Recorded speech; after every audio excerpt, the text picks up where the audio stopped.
It was an ordinary Tuesday in the Florida courtroom, or so it seemed. The case in question wasn't exactly headline-grabbing, but it had all the makings of a political showdown. Pam Bondi, former Attorney General and prominent political figure, stood at the defendant's table, her expression stoic and confident, as ever. Bondi had always been known for her fierce demeanor, especially in the political sphere, where she'd faced scrutiny over everything from her connections to powerful donors to her stances on controversial issues. But today, it wasn't her politics that had her in the courtroom. It was a lawsuit, a legal quagmire involving an alleged breach of contract over a multi-million-dollar settlement. The stakes were high, especially for someone of Bondi's stature. Judge Thomas Hayes, an imposing figure with a reputation for delivering swift and unapologetic rulings, had been presiding over the case for weeks. Despite his calm, measured approach, there was an undercurrent of tension in the courtroom. It was clear that this wasn't going to be just another routine case. Bondi had a way of twisting situations to her advantage, and Hayes wasn't known for letting anyone get the best of him in his courtroom. As the proceedings unfolded, Bondi remained calm, cool, and collected, her defense team working tirelessly to poke holes in the case against her. But as the trial neared its end, Judge Hayes had had enough. "Ms. Bondi," he began, his voice measured but firm, "the evidence is clear. Your actions have led to significant financial harm to the plaintiff, and I find no substantial defense in your arguments." The room fell silent. Everyone knew what was coming next. Judge Hayes's gavel hit the wood with a sharp crack, and the words that followed sent shockwaves through the courtroom. "I am imposing a $50,000 penalty for your actions, Ms. Bondi," Hayes declared. Pam Bondi's face remained still, but behind her composed exterior, a spark of something more dangerous flickered. She didn't flinch. Instead, she tilted her head slightly, her lips curling into the faintest of smirks. This wasn't over. Not by a long shot. The penalty hung in the air like an unspoken challenge. For a moment, the room remained eerily quiet. People exchanged glances, wondering how Pam Bondi, always so calculated, so in control, would respond to such a significant blow. In a courtroom full of seasoned attorneys and legal minds, this was a rare moment. A public figure, someone as formidable as Bondi, had been slapped with a $50,000 penalty, and now, all eyes were on her. Judge Hayes had no idea what he'd just unleashed. He'd thought his ruling would be the final word. What he didn't account for was the fact that Pam Bondi was never one to accept defeat quietly, and she certainly wasn't going to let a mere financial penalty stop her. For a split second, she seemed to pause, letting the weight of the ruling sink in. But then, just as quickly, she sprang into action, her voice ringing through the courtroom with a confidence that sent a ripple of surprise through the spectators. "Your Honor," she began, her tone calm, almost soothing. "I accept your ruling. But I believe you've misunderstood the bigger picture here." Judge Hayes raised an eyebrow, clearly surprised by the unexpected move. He had expected an outburst, perhaps an argument, certainly not what he was hearing now. Bondi continued, her voice gaining strength with each word. "You see, this $50,000 penalty? It's not a punishment. It's a gift," she said with a measured smile. "And I intend to turn this all around. In fact, I think this might be the best thing that's happened to me in years." The courtroom shifted uncomfortably as her words sunk in. The judge's brow furrowed, a sense of unease creeping into the air. "Ms. Bondi, I'm not sure what you mean," Hayes responded, his voice laced with suspicion. "This is not a gift, it's a penalty, a consequence for your actions." But Bondi's gaze didn't falter. "You see, Your Honor, I've spent my entire career facing situations like this. People have always tried to bring me down, to bury me under the weight of legal battles and penalties. But every time, I've flipped the script. I've turned adversity into opportunity." The room was captivated by her words, and a few in the back row could sense the shift in the air. Bondi wasn't merely accepting defeat, she was already plotting her comeback. The penalty was no longer an obstacle in her eyes. It was a stepping stone. I will turn this penalty into a political victory. The very people who were waiting for me to falter will now watch as I turn this court ruling into a public relations triumph, she continued, her confidence growing with each sentence. I'll show them all how it's done. Judge Hayes, who had been known for his unshakable authority, now seemed uncertain. He had underestimated her, and he could feel the tide beginning to turn in the room. Are you implying that you're using this penalty as some kind of political strategy? Hayes asked, his voice tinged with disbelief. Bondi's smile was all teeth now. Exactly. This is just the beginning, Your Honor. By the time I'm done, this penalty will be the least of my concerns. As she finished speaking, the courtroom seemed to buzz with anticipation. Judge Hayes couldn't help but feel a shift, a sense that Bondi was already several steps ahead, playing a game he hadn't fully understood. But there was no turning back now. Bondi had already started flipping the script. By the time the court session ended, Pam Bondi had already begun her transformation from defendant to political strategist. As she exited the courthouse, her team of aides and communications professionals swarmed her like a well-oiled machine. They were prepared for what was next. Bondi wasn't one to let a moment slip by unnoticed, and she had already turned the legal penalty into an opportunity to seize the spotlight. The media had been eager to cover her case, but what they didn't expect was the statement she made just outside the courthouse steps. With a microphone in her face, Bondi didn't flinch. Instead, she beamed, exuding confidence as if she had just won a major victory. Today, I faced an unjust penalty, she began, her voice carrying through the crowd of reporters. But what the court failed to realize is that this is merely a stepping stone to something greater. This penalty will not break me, it will fuel me. And mark my words, the people who have tried to discredit me will be the ones left watching as I take my rightful place in the political arena. The reporters, stunned by the dramatic shift in tone, scrambled to capture every word. The sound bites were perfect: Pam Bondi's political comeback, Bondi turns legal defeat into triumph, and a $50,000 penalty. Bondi sees opportunity. Within hours, social media exploded. Memes flooded Twitter, with some mocking her audacity while others praised her resilience. Political pundits debated her next move, speculating whether she was positioning herself for a future campaign or simply playing the long game. But Bondi wasn't waiting for the narrative to unfold on its own. She took control of the narrative, orchestrating a strategic media blitz.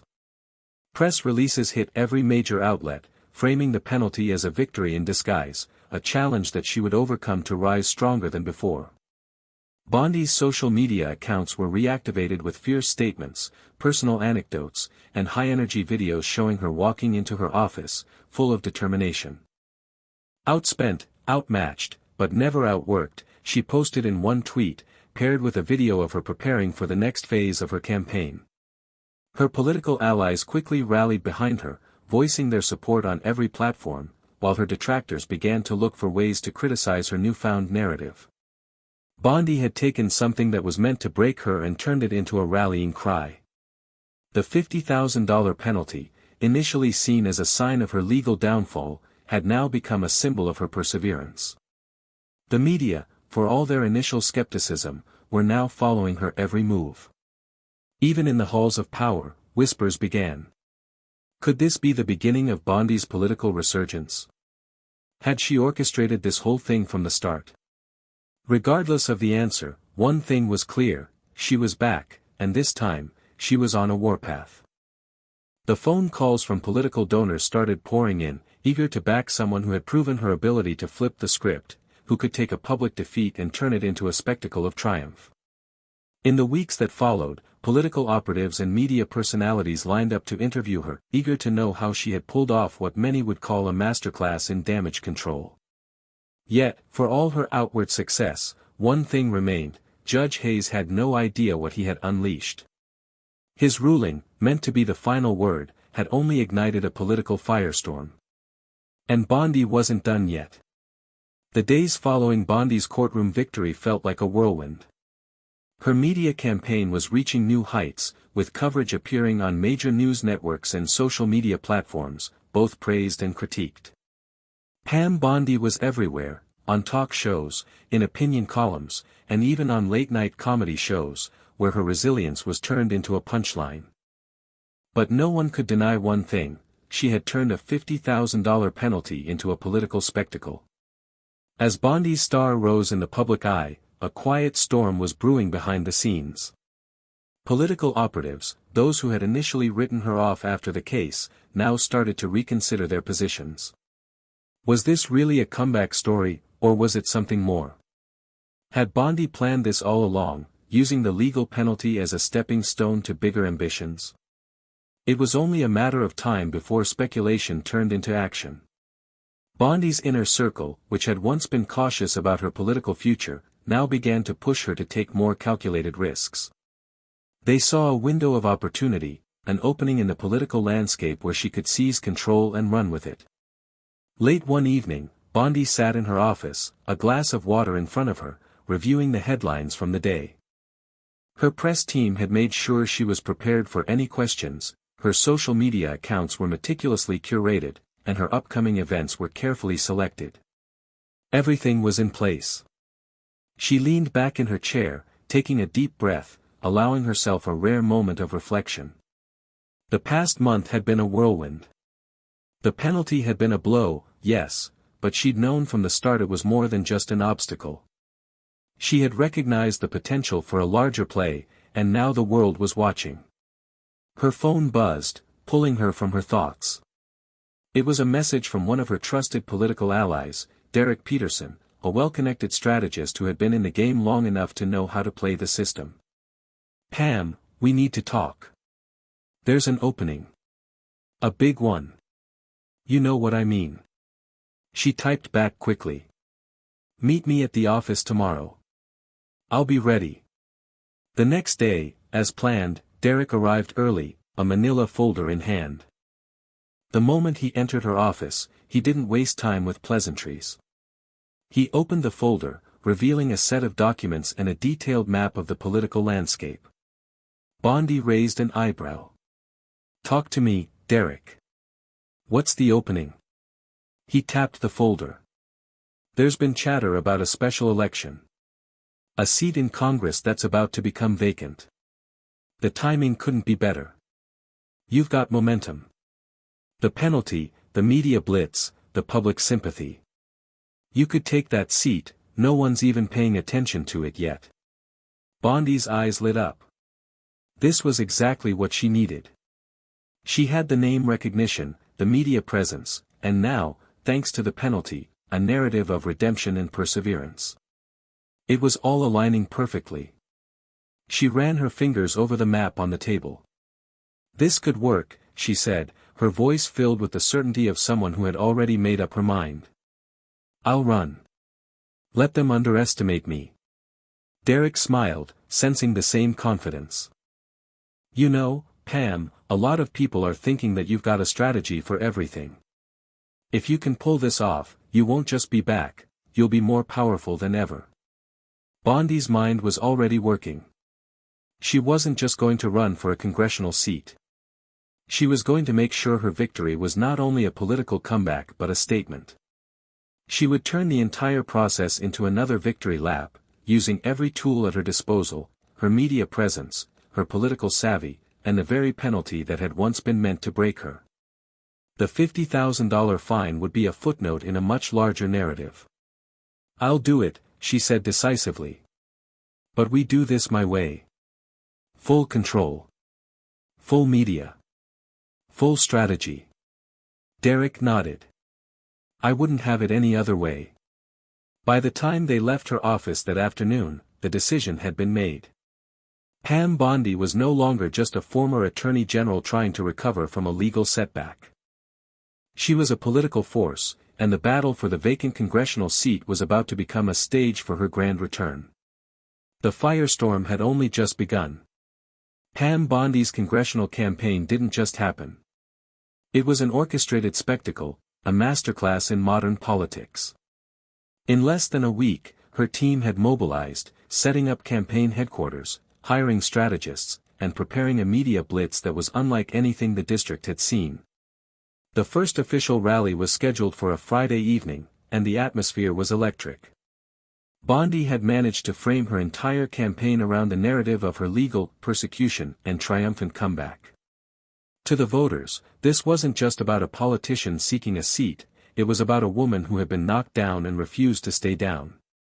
She had survived, and now, she was ready to take on the system. Her opponent, a low-profile local politician, didn't stand a chance. He was a seasoned campaigner, sure, but he lacked the media savvy that Bondi brought to the table. He wasn't a former attorney general, nor did he have the kind of public visibility that could dominate the airwaves. Bondi knew how to turn every moment into an opportunity, and this race was going to be no different. At the rally, Bondi took the stage, her figure casting a long shadow as the crowd erupted in applause. The music blared, her campaign sign swayed in the breeze, and she raised her hand in acknowledgement. As the noise died down, she began speaking, her voice calm but filled with intensity. Thank you. Thank you all for being here tonight. Some people have spent years trying to bring me down. But I'm still standing. And now, I'm here to fight for you. I'm here to fight for our values, our freedoms, and our future. The crowd erupted into applause again, but Bondi's message had already begun to sink in. It wasn't just her words, it was her presence. She exuded strength, every part of her being told the crowd that she was a fighter. And that was exactly the message they needed to hear.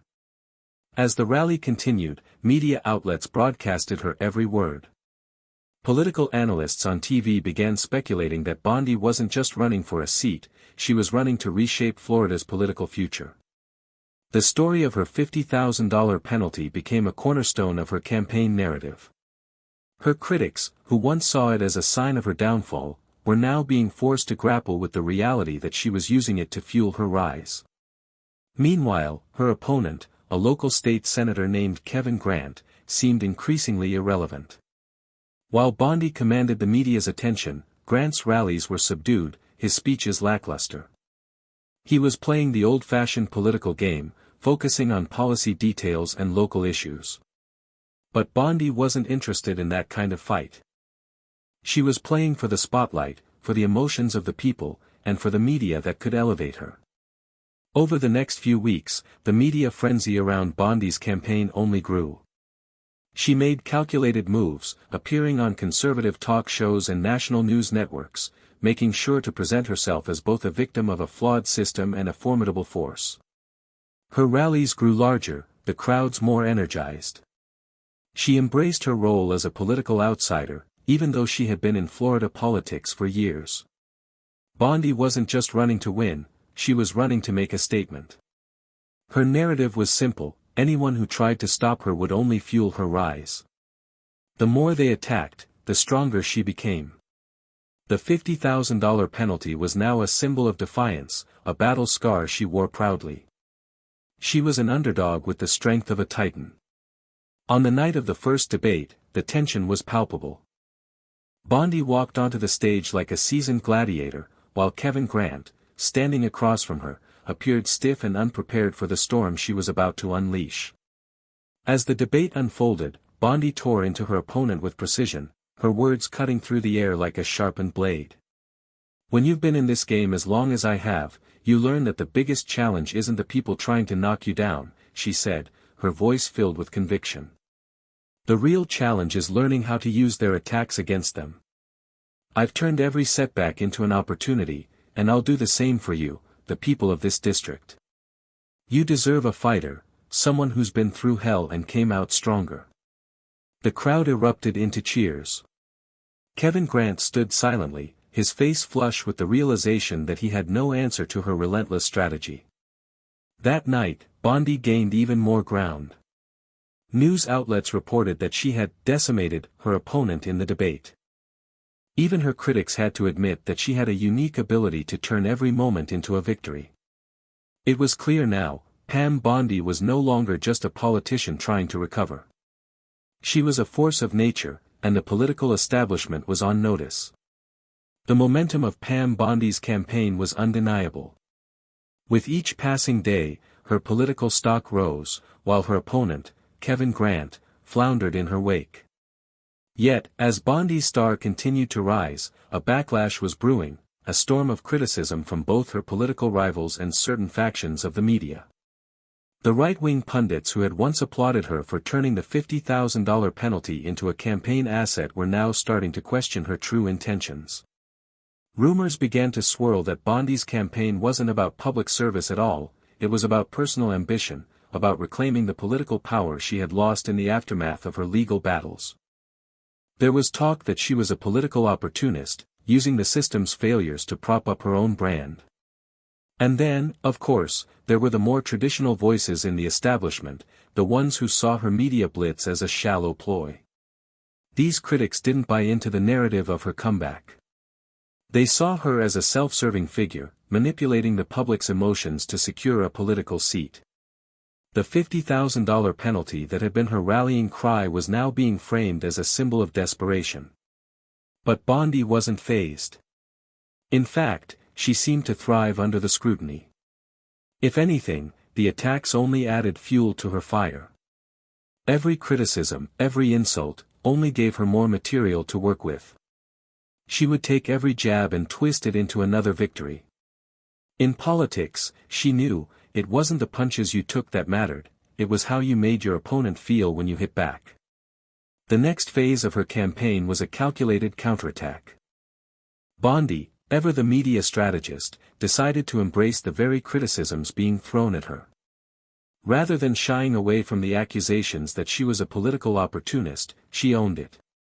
In a campaign ad that ran across multiple platforms, Bondi stared directly into the camera, her expression serious and unwavering. "Call me an opportunist, call me a fighter. But whatever you call me, remember this, I've been in the trenches. I've fought battles that most of you will never face. And I've come out stronger every time. I'm not here to play the political game. I'm here to change the game."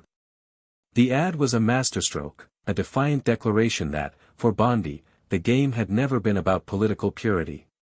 It was about survival. The people who tried to tear her down were just stepping stones on her path to victory. The ad was an instant hit, sparking intense debate across media channels and social networks. Her opponents didn't know how to respond. The very words they had used to attack her had now been weaponized against them. Meanwhile, in the halls of power, the tension grew. Political operatives aligned with Bondi's party had begun to fear that her campaign, while gaining traction, could alienate moderates and swing voters. Some insiders warned that her aggressive strategy, though successful in capturing attention, might push away the very electorate she needed to secure the victory. But Bondi, ever the strategist, had prepared for this. She knew that if she was going to win, she needed more than just the hardcore base. She needed to convince the undecided, the disillusioned, and the skeptical. So she began to shift her message. In a surprise move, she reached out to local community leaders, including some who had openly criticized her in the past.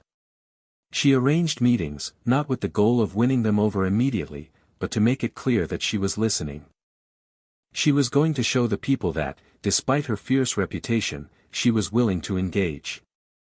The media couldn't resist reporting on these high-profile meetings, and Bondi's new, more conciliatory approach quickly became a talking point in the campaign. Yet, even as she attempted to broaden her appeal, she remained razor-focused on her original goal, to maintain control of the narrative. Every step of the way, Bondi kept her message clear and consistent. This wasn't about serving the political class, it was about serving the people. And she had the strength, the determination, and the will to bring about change. But as the election grew closer, her opponents were starting to rally their forces. Kevin Grant, desperate for a comeback, took a different approach. He went negative, targeting Bondi's past, her legal troubles, and what he portrayed as her opportunistic rise to power. He questioned her loyalty to the voters, painting her as a self-interested politician who had no real concern for the people of the district. Grant's ads were sharp, direct, and critical. He sought to remind voters that Bondi's path to the ballot wasn't one of public service, it was one of personal ambition. His campaign staff even went so far as to run attack ads focusing on the $50,000 penalty, which, in their view, was the perfect metaphor for her willingness to play dirty in order to win. But Bondi was already one step ahead. She knew Grant's attacks were coming, and she had the perfect counter, one that would hit him where it hurt the most. She wasn't just going to respond. She was going to neutralize him. The final weeks leading up to the election were tense, and the political atmosphere was charged with anticipation. Bondi's campaign had dominated the headlines, her critics and supporters alike watching her every move. The media frenzy had escalated, with both sides of the political spectrum engaged in a battle of narratives. On one hand, she was a comeback queen, a fighter who refused to stay down; on the other, she was an opportunist, a politician driven by ambition rather than public service. But Pam Bondi had made one thing clear: she would not be defined by her opponent's narratives. She was the one who wrote her own story. And as the election drew nearer, she was ready for the final confrontation. Kevin Grant's attacks had been growing more personal and more intense. His campaign had leaned heavily into the idea that Bondi's entire run was an opportunistic ploy. His ads highlighted her legal battles, the $50,000 penalty, and the way she had manipulated the media to paint herself as a victim. But despite all of his efforts, Bondi remained unfazed. In fact, her response to his last series of negative ads was nothing short of genius. The final piece of her strategy, the one that would seal the deal, was an ad that aired in the final days before the election, a calculated, emotional bombshell that left Grant reeling. The ad started with a simple, quiet scene: Pam Bondi sitting at a table, looking down at a series of old photographs. The camera zoomed in on her face, her expression pensive, as she flipped through the pictures, images of her time in public service, her rise in Florida politics, and the moments where she had fought for the people of her state. The scene was soft, vulnerable, human. Then, her voice cut through the silence. "For years, people have tried to label me, to judge me without understanding the full picture. Yes, I've had my battles. Yes, I've faced setbacks.